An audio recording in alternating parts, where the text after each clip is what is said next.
Elon మస్క్‌కి space అంటే చాలా ఇష్టం. ఎగ్జాంపుల్‌కి ఒక చిన్న సంఘటన చెప్పబోతున్నాను. ఎలన్ మస్క్ 12 ఏళ్ల సంవత్సరం ఉన్నప్పుడు తన ఓన్‌గా బుక్స్ అవి చదివి కోడింగ్ నేర్చుకున్నారు. కోడింగ్ నేర్చుకోవడమే కాకుండా తన ఓన్‌గా గేమ్‌ని కూడా ప్రిపేర్ చేశారు. ఆ గేమ్ పేరు ఏంటంటే బ్లాస్టర్. ఆ గేమ్ కంటెంట్ ఏంటంటే అంతరిక్షంలో ఉన్న ఏలియన్స్‌ని అందులో ఉన్న ఒక హీరో వాళ్ళందరిని కూడా చంపుతారనమాట. గేమ్ బేసిక్‌గానే ఉంటుంది. కానీ 12 ఏళ్ల సంవత్సరంలోనే ఎలన్ మస్క్ దాన్ని క్రియేట్ చేశారు. ఇందులోనే అర్థమవుతుంది ఎలన్ మస్క్‌కి అంతరిక్షం మీద ఎంత ఇష్టం ఉంది అని. అంతేకాకుండా ఆ గేమ్ బ్లాస్టర్‌ని $500కి అమ్మేశారు. అంటే నియర్లీ మన కరెన్సీతో పోల్చుకుంటే 40,000తో సమానం అనమాట. సౌత్ ఆఫ్రికాలో ఉన్న రూల్ ఏంటంటే తెల్లజాతి వాళ్ళు ఖచ్చితంగా 2 సంవత్సరాలు మిలిటరీలో ఏదో పని చేయాలి. కానీ ఇక్కడ ఎలన్ మస్క్ వాళ్ళ మదర్ కెనడాకి చెందిన వాళ్ళు. అంటే ఎలన్ మస్క్ కూడా తెల్లజాతి వాళ్ళతో సమానం అనమాట. అందుకని ఎలన్ మస్క్‌కి ఇలా మిలిటరీలో పనిచేయడం అంటే ఇష్టం ఉండదనమాట. అందుకని Elon Musk at the age of 17 కెనడాకి వెళ్ళిపోయారు. కెనడాలో చదువుకున్న తర్వాత యూఎస్ఏకి కూడా వెళ్ళి పై చదువులు చదువుకున్నారు. తర్వాత యూఎస్ఏలో పీహెచ్డీ చేద్దామని స్టాన్ఫోర్డ్ యూనివర్సిటీలో జాయిన్ అయ్యారు. అక్కడ యూఎస్ఏలో ఇంటర్నెట్ భూమి ఉందని చూసిన ఎలన్ మస్క్ ఒక కంపెనీని పెడదాం అనుకున్నారు. అందుకని ఈ స్టాన్ఫర్డ్ యూనివర్సిటీలో జాయిన్ అయిన 2 డేస్కే అక్కడ మానేసి ఇంకొక ఇద్దరితో కలిపి ఒక కంపెనీ స్టార్ట్ చేశారు. అదే జిప్2. ఈ కంపెనీ ఏంటంటే మన దగ్గర ఉన్న ఎక్కడెక్కడ హాస్పిటల్స్ ఉన్నాయి, ఎక్కడెక్కడ హాస్టల్స్ కానీ, హాస్పిటల్స్ కానీ, షాపింగ్ మాల్స్ కానీ ఎక్కడెక్కడ ఉన్నాయో చూపిస్తే ఇంకా అది దానికి డైరెక్షన్స్ రివ్యూస్ ఇస్తారు అనమాట. జస్ట్ లైక్ ప్రెజెంట్ మన దగ్గర ఉన్న గూగుల్ మ్యాప్స్. దీన్ని బట్టి అర్థమవుతుంది మన ఎలన్ మస్క్ ఎంత ఫ్యూచరిస్టిక్గా ఆలోచిస్తారు అన్నది. ఈ కంపెనీ స్టార్ట్ చేసిన తర్వాత ఎలన్ మస్క్ ఆఫీస్లోనే పడుకునేవారు. ఎందుకంటే తన దగ్గర రూమ్ రెంట్కి కూడా డబ్బులు లేవు. అందుకని తను ఆఫీస్లోనే పడుకునేవారు. 1999లో ఈ కంపెనీని $307 మిలియన్ అమ్మేశారు కాంపాక్ అనే కంపెనీకి. కానీ ఇక్కడ ఎలన్ మస్క్కి కేవలం $22 మిలియన్ వచ్చాయి. ఇంతటితో ఎలన్ మస్క్ ఆగిపోలేదు. 1999లోనే అంటే అదే ఇయర్లోనే x.com అనే ఒక కంపెనీని స్టార్ట్ చేశారు.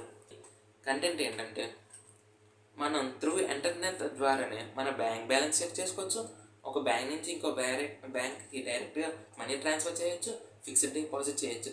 జస్ట్ లైక్ మన దగ్గర ఉన్న ఫోన్పే, పేటిఎం టైప్ అనమాట. దీన్ని బట్టి అర్థమవుతుంది ఎలన్ మస్క్ ఎంత ఫ్యూచరిస్టిక్గా ఆలోచిస్తారు అనేది. ఈ కంపెనీ పెట్టిన 1 ఇయర్ తర్వాత ఈ x.com అనే కంపెనీ ఇంకా కాన్ఫ్లిక్ట్ అనే కంపెనీ రెండు కూడా కలిసిపోయాయి. ఇంకా కలిసిపోయిన తర్వాత పేపాల్ అనే కంపెనీ కింద స్టార్ట్ అయిందనమాట. 2002లో ఈ పేపాల్ కంపెనీని ఎడ్బే అనే కంపెనీకి అమ్మేశారు at the price of $1.5 billion. కానీ ఇందులో ఎలన్ మస్క్ వచ్చిన వాటా ఎంత అంటే $165 మిలియన్. కానీ ఇక్కడ ఎలన్ మస్క్ అంతటితో ఆగలేదు. స్పేస్ ఎక్స్ అనే కంపెనీని స్టార్ట్ చేశారు. అసలు ఈ స్పేస్ ఎక్స్లో ఒక మెయిన్ ప్రాజెక్ట్ ఒకటి ఉందన్నమాట. ఆ ప్రాజెక్ట్ పేరు మార్స్ ఒయాసిస్. ఈ ప్రాజెక్ట్ ఏంటంటే మార్స్ మీద ఒక గ్రీన్ హౌస్ని నిర్మించి అందులో చెట్లని పెంచుదాం అనేది. ఇంకా ఈ స్పేస్ ఎక్స్ యొక్క మెయిన్ ఉద్దేశం ఏంటంటే మనుషుల్ని అంతరిక్షంలోకి చాలా తక్కువ డబ్బులతోనే తీసుకువెళ్ళడం, ఇంకా ఈ రాకెట్స్ని చాలా తక్కువ ధరలోనే నిర్మించడం, ఇంకా లాంచ్ చేయడము, ఇంకా తక్కువ డబ్బుల్లోనే మార్స్కి పంపించడం అనమాట. ఇది ఎలాగ ఉండగా 2003లో టెస్లా మోటార్స్ అనే ఒక కంపెనీ స్టార్ట్ చేశారు. ఇది దేని గురించి అంటే మ్యాక్సిమం అప్పటి వరకు కూడా అన్నీ కూడా ఫాజల్ ఫ్యూల్స్తో తయారైన కార్సే. దాని ద్వారా ఎక్కువగా పొల్యూషన్ అనేది వచ్చేది. కానీ ఈ టెస్లా మోటార్స్ అనేది ఏంటంటే electric cars, only electric cars అనమాట. దీని ద్వారా ఎకో ఫ్రెండ్లీ టైప్ అనమాట. ఇది ఎలా ఉండగా స్పేస్ ఎక్స్ తన ఫస్ట్ రాకెట్ని 2006లో లాంచ్ చేసింది. కానీ అది జస్ట్ 41 సెకండ్స్ తర్వాత పైకి వెళ్ళి మళ్ళీ ఎర్త్ మీదకి రిటర్న్ వచ్చేసింది అనమాట. సో అది కూడా ఫెయిల్ అయింది. అండ్ నెక్స్ట్ 2007లో సెకండ్ రాకెట్ని లాంచ్ చేశారు. అది కూడా ఫ్యూ కిలోమీటర్స్ పైకి వెళ్ళిన తర్వాత కిందకు వచ్చేసింది. అండ్ థర్డ్ రాకెట్ ఏమో 2008లో లాంచ్ చేశారు. అది కూడా ఫెయిల్ అయిపోయింది. ఇంకా స్పేస్ ఎక్స్ దగ్గర మనీ అనేది లేదనమాట. ఇంకా 2008లోనే టెస్లా మోటార్స్ వారు ఒక లగ్జరియస్ మోడల్ కార్ని దించారు. కానీ అది ఎక్కువ మ్యానుఫ్యాక్చర్ చేయడానికి ఎక్కువ బడ్జెట్ పడింది.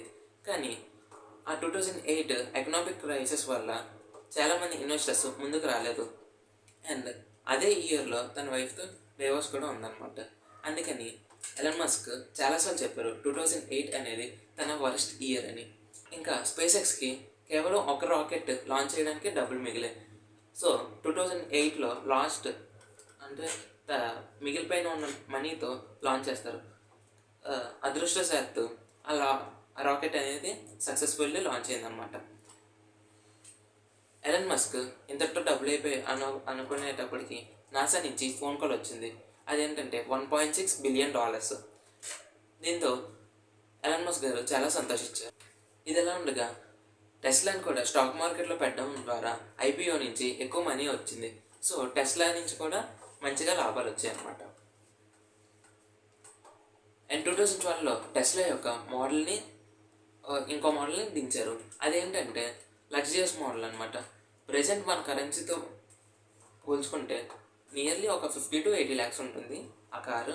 అదేంటంటే ఒకసారి ఫుల్ ఛార్జ్ పెడితే నియర్లీ 600 kilometers వరకు కూడా వెళ్తుంది అనమాట.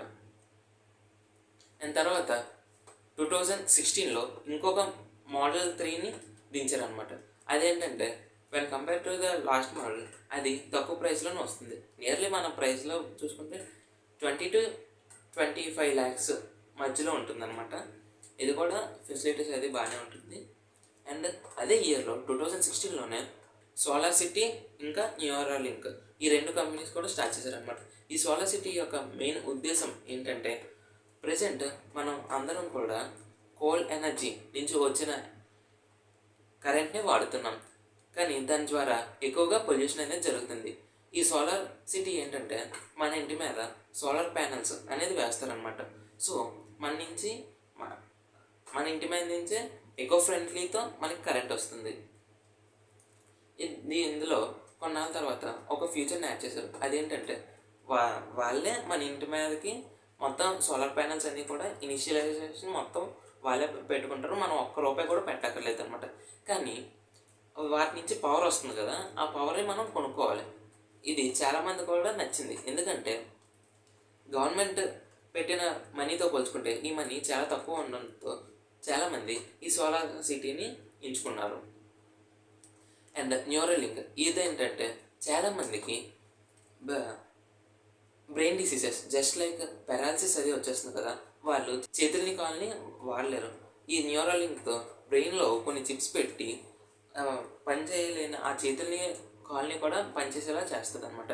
ఇంకా మనం ఎవరి అవసరం లేకుండానే జస్ట్ మన బ్రెయిన్లో అనుకుంటే మన ఫోన్ కానీ ల్యాప్టాప్ని కానీ ఈజీగా యాక్సెస్ చేయొచ్చు. ఈ న్యూరోలింక్ కూడా సక్సెస్ స్టేజ్కి చాలా దగ్గరలో ఉంది. అండ్ తర్వాత వచ్చేసరికి స్పేస్ ఎక్స్లోకి మెయిన్ డిఫాల్ట్ ఏంటంటే ఒకసారి వాడిన రాకెట్ని తర్వాత సముద్రంలో పడేయాల్సి వస్తుంది. కానీ ఇందులో చాలా వరకు మనీ అనేది లాస్ అవుతుంది. ఎలన్ మస్క్కి ఒక డౌట్ వచ్చింది, ఒకసారి వాడిన రాకెట్ని మళ్ళీ రీయూజబుల్ చేసేలా రాకెట్స్ తయారు చేయవచ్చు కదా అని. అలా చేశారనమాట. ఫస్ట్ టైము ఫెయిల్ అయింది, సెకండ్ టైం ఫెయిల్ అయింది, థర్డ్ టైం కూడా ఫెయిల్ అయింది. కానీ ఫోర్త్ టైం మాత్రం సక్సెస్ అయింది అనమాట. రీసెంట్గానే సక్సెస్ అయింది. అండ్ 2021కి వచ్చేసరికి Elon Musk world's richest person కింద వచ్చారనమాట. తనకి ఉన్న ఆస్తిని ప్రజెంట్ మన ఇండియన్ కరెన్సీలో పోల్చుకుంటే దాదాపుగా 14 లక్షల కోట్లు. ఎలన్ మస్క్ చాలా తక్కువ సమయంలోనే ఆటోమొబైల్స్ని ప్రపంచంలో ఏలినవారు అని చెప్పవచ్చును. మనం ఫ్యూ ఇయర్స్ బ్యాకే చూసాం. ఎలన్ మస్క్ ట్విట్టర్ని కొనేసి ఎక్స్ కింద మార్చారు. దీన్ని బట్టి మనకు అర్థమవుతుంది సోషల్ మీడియాలో కూడా ఎలన్ మస్క్గా దిగేశారు అని. ఇంకా ఈ ఇయర్లో చూసుకుంటే ట్రంప్ గెలిచారు కదా, ఎలన్ మస్క్ ట్రంప్కి చాలా సపోర్ట్ ఇచ్చారు. సో వచ్చే 4 years కూడా ట్రంప్ ఎలన్ మస్క్కి చాలా ఫేవర్ చేసే ఛాన్స్ ఉన్నాయని కనిపిస్తుంది. దీనిపై మీ అభిప్రాయాన్ని కామెంట్ సెక్షన్లో పిన్ చేయండి. నా ఎక్స్ప్లెనేషన్ కనుక నచ్చితే ఈ వీడియోని లైక్ చేసి మీ అభిప్రాయాన్ని కామెంట్ చేయండి. ఇలాంటి మరెన్నో వీడియోల కోసం మన ఛానల్ని ఇప్పుడే సబ్స్క్రైబ్ చేసుకోండి. Thank you. జై హింద్.